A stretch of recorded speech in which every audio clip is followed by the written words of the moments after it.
Cool. Okay, I think it's recording. So, for the pocket,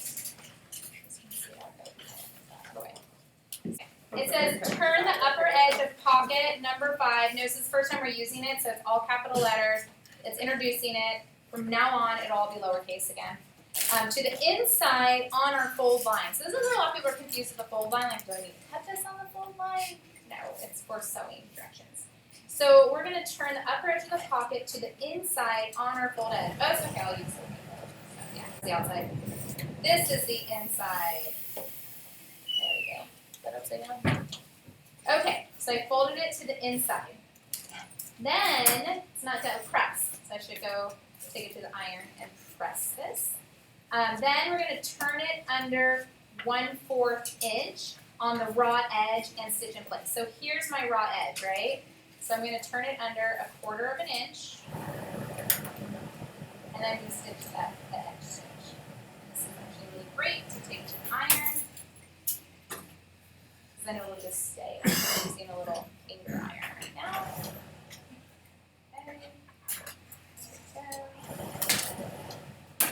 Pinning it in place.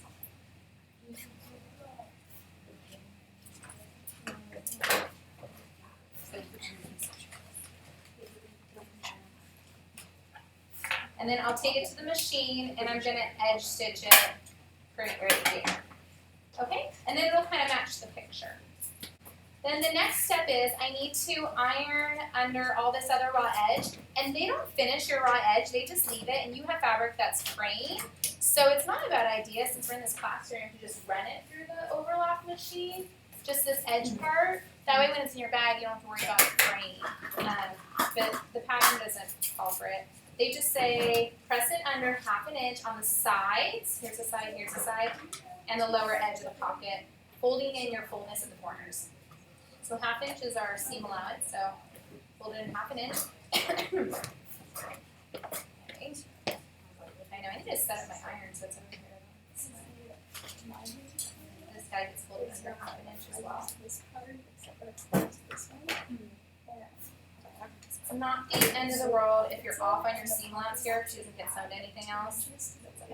Now here's my fullness. Sometimes it peeks out, because later this is going to be a patch pocket, and I don't want to see that guy peek out. So they're saying to fold in the fullness inside the little corner. I should really go press. So let me press. You can make your dress your skirt.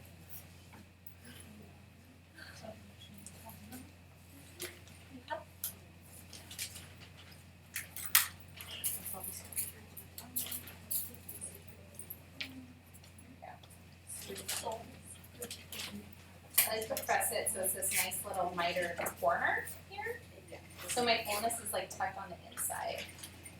And I would probably add the iron kind of lengthen it just to get it to lay flat. So that's a nice way to do it, because then you lay on your bag and worry about the fullness kind of popping out.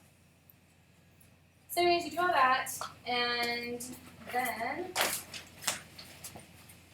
you just put it on your lining piece, which, so this guy, same thing with the fold line, you fold it to the back on the fold line, you have that raw edge, you tuck in the raw edge under, you give it a top stitch so it stays down. So just finish the edge so there's no raw fabric. Okay, this guy is a little different because he has these corners here. So you can get this, and you can use tracing paper. I think I'm going to use my scissors and just kind of put a little notch. And then I put right sides together. I line up those notches. And I'm going to sew straight to the fold. Okay? So let's pretend this is actually stitches on my sewing machine. On the darts, do you sew from the inside out or the outside in? Usually from the outside to the inside, but these are like pocket darts. It's okay if they're pointy, so you can start on either side for these. The garment ones, you typically start on the edge of the fabric. Okay, so then after you sew that, then you'll see it kind of pops open. See that? Now we have like a side and a bottom almost. Like we really changed this flat piece of fabric to become 3D, three-dimensional. Do the same on the other side. Little snip. You can mark it however you want. Some people like chalk. But you do right sides together. Line up those little, whatever they're called, clips, cuts. And you sew just straight across. And I'm not at a sewing machine right now, so I'm just doing it by hand. Great. Now this cool little 3D pocket. Yeah. So then they want you to iron under the edges as well. That 1/2 inch, you just iron it under, all the way, all the fullness, just fold the fullness somewhere and just fold it under. That way you get rid of your raw edges. And then you're gonna stitch it to your bag. Now what's different is when we stitched our pocket,